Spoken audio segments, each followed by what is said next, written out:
Hi hello నమస్తే welcome back to AL village vlogs. ఈరోజు మనమైతే ఒక మంచి అద్భుతమైన శివాలయానికి అయితే వెళ్ళబోతున్నామండి. అది ఏదంటే శ్రీ కచ్చబరేశ్వర స్వామి టెంపుల్. ఈ టెంపుల్ ఎక్కడ ఉంటే మన కాంచీపురం దగ్గరలో ఉన్న తిరుకచ్చూర్ అనే ప్రాంతంలో అయితే ఉండదు. ఈ టెంపుల్ని చోళరాజులు అయితే 8వ శతాబ్దంలో అయితే నిర్మించారు. అండ్ అదే కాకుండా మనం ఈ ఆలయంలోని శివలింగాన్ని సాక్షాత్తు మహావిష్ణువు కూర్మావతారంలో అయితే పూజించారు. ఆ టెంపుల్లోకి అయితే వెళ్ళి ఆ టెంపుల్ యొక్క పూర్తి హిస్టరీ అవన్నీ అయితే తెలుసుకుందాం. వీడియోని లైక్ చేసి స్టార్ట్ చేయండి. మన ఛానల్ ఇంకా ఎవరు సబ్స్క్రైబ్ చేసుకోకుండా ఉంటే సబ్స్క్రైబ్ అయితే చేసుకోండి. వీడియో అయితే చాలా అంటే చాలా బాగుంటుంది. Let's start our video. మనమైతే వచ్చేసామండి టెంపుల్ దగ్గరికి అయితే. నా బ్యాక్ సైడ్ కనిపిస్తుంది ఇదే నేను టెంపుల్ అయితే. మనం ఈ టెంపుల్లోకి వెళ్ళి ఈ టెంపుల్ యొక్క పూర్తి హిస్టరీ అవన్నీ తెలుసుకునే మనం ఈ టెంపుల్ యొక్క టైమింగ్స్ అయితే తెలుసుకుందాం. ఈ టెంపుల్ మార్నింగ్ 5:30 నుంచి మధ్యాహ్నం 12:30 వరకు అయితే ఓపెన్లో ఉంటుందండి.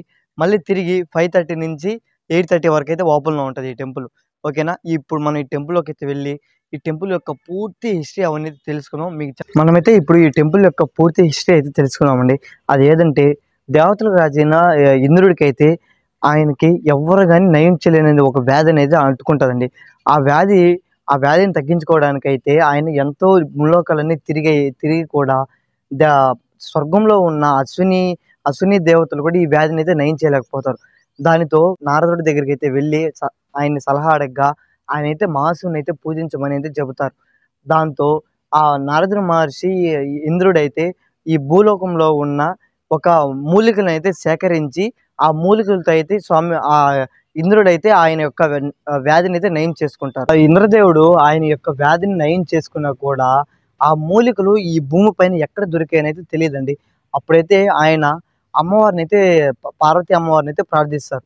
ఈ ఆలయానికి మరొక ప్రసిద్ధిగాంచిన చరిత్ర ఏమిటంటే అమృతం కోసం రాక్షసులు దేవతలు సాగర మథనం చేసిన సమయంలో అయితే ఆ యొక్క మేరు పర్వతం అనేది బ్యాలెన్స్డ్గా అయితే ఉండదు. ఆ సమయంలో అయితే మహావిష్ణువు ఆయన యొక్క కూర్మావతారాన్ని ఎత్తి ఆ యొక్క పర్వతాన్ని అయితే బ్యాలెన్స్డ్గా అయితే ఉంచుతారు. అప్పుడు ఆయన కూర్మావతారం ఎత్తేక ముందైతే ఈ యొక్క ప్రదేశంలో అయితే స్వామివారిని ఇక్కడే ఒక నీటి బొగ్గునైతే సృష్టించుకొని ఇక్కడ ఉండే శివలింగాన్ని అయితే ప్రార్థించి ఆ తర్వాత అయితే స్వామివారి అయితే వెళ్ళి ఆ యొక్క పర్వతాన్ని అయితే బ్యాలెన్స్డ్గా అయితే ఉంచుతారని ఈ యొక్క స్థల పురాణం అయితే చెబుతుంది. దీనికి నిదర్శనంగానే ఈ యొక్క ఆలయం యొక్క స్తంభం పైన అయితే కూర్మావతారం అయితే మహావిష్ణువు శివలింగాన్ని పూజించినట్టు ఒక విగ్రహం అయితే ఇక్కడ చిత్రీకరించబడింది. ఈ ఆలయంలో ఒక నిజమైన సంఘటన అదే కాకుండా ఈ ఆలయం యొక్క చాలా ప్రాముఖ్యమైన విషయం అది ఏదంటే శైవ మతానికి చెందిన తమిళ నాయనార్లకు చెందిన సుందర్రార్ అనే ఆయన అయితే ఈ ప్రదేశం గుండా అయితే నడుస్తూ ఉన్నప్పుడు ఆయనకి ఒక తానైతే ఆకలేసి అయితే ఒక తానైతే విశ్రాంతి తీసుకుంటారు. ఆయన భక్తికి ఆయన చేసిన పద్యాలకి వాటన్నిటిని ఆయన మహాశివుడైతే కరుణించి ఆ సుందర్రారికి అయితే ఈ ప్రదేశంలో అయితే స్వామివారు అయితే సుందర్రారికి ఆ భోజనం అయితే పెడతారు. ఆ సంఘటన అయితే ఆ సుందర్రారు అయితే ఆయన రచించిన గ్రంథాల్లో అయితే ఈ సంఘటన గురించి అయితే కూడా రచించారు. మనం ఇప్పుడు ఈ టెంపుల్ యొక్క నిర్మాణ విషయానికి వస్తే ఈ టెంపుల్ని 8వ శతాబ్దంలో పల్లవ రాజులు అయితే నిర్మించారండి. ఏ రాజు నిర్మించారైతే అంత ఎగ్జాక్ట్గా అయితే తెలియదు. ఆయన తర్వాత అయితే ఈ టెంపుల్లో ఒక చిన్న కాంప్లెక్స్ని అయితే ఒక చిన్న మండపాన్ని అయితే చోళరాజులు అయితే నిర్మించారు. ఇప్పుడు ప్రస్తుతం మనం చూస్తున్న ఈ మొత్తం ఈ గ్రానైట్తో చెక్కబడిన దేవాలయాలు ఇవన్నీ అయితే 16వ శతాబ్దంలో నాయక్ వాళ్ళ కాలంలో అయితే ఈ గుడి అయితే పూర్తిగా అయితే కన్స్ట్రక్షన్ అయితే చేశారు. అండ్ ఈ టెంపుల్ అయితే చాలా అంటే చాలా వెల్ మెయింటైన్గా అయితే మెయింటైన్ అయితే చేస్తున్నారండి. గుడి అయితే మీరు చూసారు కదా, లోపలైతే ఎలా ఉండదు గర్భగుడి కానీ చాలా అంటే చాలా అయితే బాగా అభివృద్ధి అయితే చేశారు. అండ్ అదే కాకుండా ప్రస్తుతం ఈ టెంపుల్ ఎవరి ఆధ్వర్యంలో అయితే నడుస్తుందంటే తమిళనాడుకి చెందిన హిందూ దేవాలయం యొక్క చారిటబుల్ ట్రస్ట్ వాళ్ళ యొక్క ఆధ్వర్యంలో అయితే నడుస్తుంది. ఈ ఆలయంలో అయితే మనకు శివరాత్రి అండ్ అదే కాకుండా బ్రహ్మోత్సవాల టైంలో అయితే నేను మీకు చెప్పాను కదా, ఈ ఆలయంలో ఒక చాలా ప్రాముఖ్యమైన విషయం అదేంటంటే శివుడు సునర్రారికి ఇచ్చారని ఆ ఘట్టాన్ని అయితే ఇక్కడ ప్రదర్శిస్తారండి. దీన్ని చూసేదానికి అయితే చాలా సంఖ్యలో అయితే భక్తులందరూ తరలి వస్తుంటారు. ఈ టెంపుల్ అయితే చాలా బ్రహ్మోత్సవాలు కానీ పండగలు అవన్నీ కూడా చాలా బాగా చేస్తారు. ఈ ఆలయం యొక్క ఎంట్రన్స్లోనే మనకైతే ఈ ఆలయం తాలూకా 5 అంతస్తుల కలిగిన రాజగోపురం అయితే దర్శనం ఇస్తుందండి.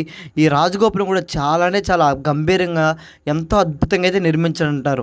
అలానే ఈ ఆలయం ముందరనైతే 16 స్తంభాల మండపం, అలానే ముఖ మండపం, ధ్వజస్తంభం, గర్భాలయం అయితే దర్శనం ఇస్తాయి. ఈ ఆలయాన్ని అయితే ఎంతో అద్భుతంగా అయితే మెయింటెనెన్స్ చేస్తున్నారు. ఈ ఆలయంలో అమ్మవారికి, వినాయక స్వామికి, అయ్యప్ప స్వామికి, కుమారస్వామికి ఇలా అయితే ఎంతో మంది దేవీ దేవతల యొక్క మూర్తులకైతే ఈ ఆలయంలో అయితే ఈ ఆలయంతో ప్రత్యేక మందిరాలు అయితే నిర్మించారు. ఈ దేవాలయాలు అయితే స్వామివారిని శ్రీ కచబరేశ్వరుని, అమ్మవారిని అంతనాచి అమ్మవారు అని అయితే పిలుస్తారు. అన్ని దేవాలయాల్లాగానే ఈ దేవాలయం కూడా షణ్ముఖ స్వామి, సుబ్రహ్మణ్య స్వామి, వినాయక స్వామి అండ్ అదే కాకుండా ఇక్కడ శివలింగాలు, జ్యోతిర్లింగాలు ఇవన్నీ కూడా ఇక్కడ ప్రతిష్ఠించారు. ఈ దేవాలయంలో కనిపించే లింగాల పైన అయితే ఒక లింగం పైన 1000, 1008 అలా అయితే లింగాలు అయితే చెక్కబడి ఉన్నాయి. ఈ ఆలయంలో అయితే మనకు తమిళ నాయనారులైన 64 మంది నాయనార్ల యొక్క విగ్రహాలు కూడా ఈ ఆలయంలో అయితే ప్రతిష్ఠించారు. మనం ఈ ఆలయంలో నుంచి బయటికి రాగానే మనకైతే నాగాలమ్మ విగ్రహాలు అయితే కనిపిస్తాయి.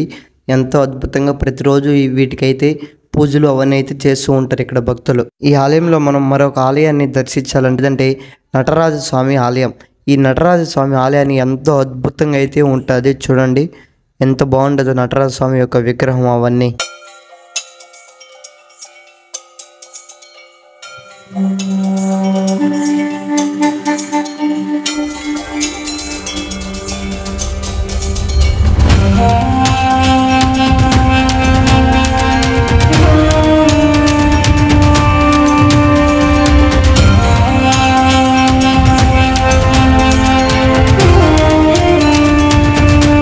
అంటే ఎలా ఉంది వాళ్ళ వీడియో? నచ్చిందా? నాకైతే చాలా అంటే చాలా బాగా నచ్చింది. సాక్షాత్తు మహావిష్ణువు పూజించిన ఆ మహాశివుని దర్శించుకోవడం నాకైతే చాలా అంటే చాలా బాగా నచ్చింది. ఐ హోప్ మీరు కూడా ఎప్పుడైనా ఈ టెంపుల్కి అయితే వచ్చి ఈ టెంపుల్ని దర్శించుకున్నారని అనుకుంటున్నాను. ఈ వీడియోలో మీకు ఏది నచ్చుంటే దాన్ని కామెంట్ అయితే చేయండి. ఈ వీడియోకి ఒక లైక్ చేస్తే నాకంటూ ఒక మోటివేషన్ అయితే ఉంటుంది. ఓకేనా? ఐ హోప్ ఈ వీడియో కానీ నచ్చితే ఖచ్చితంగా మన ఛానల్ లైక్ చేసి మన ఛానల్ సబ్స్క్రైబ్ అయితే చేసుకోండి. మళ్ళీ ఒక మంచి వీడియోలో కలుసుకుందాం. అంతవరకు మీ ఏఎల్ విలేజ్ వ్లాగ్స్. జై హింద్.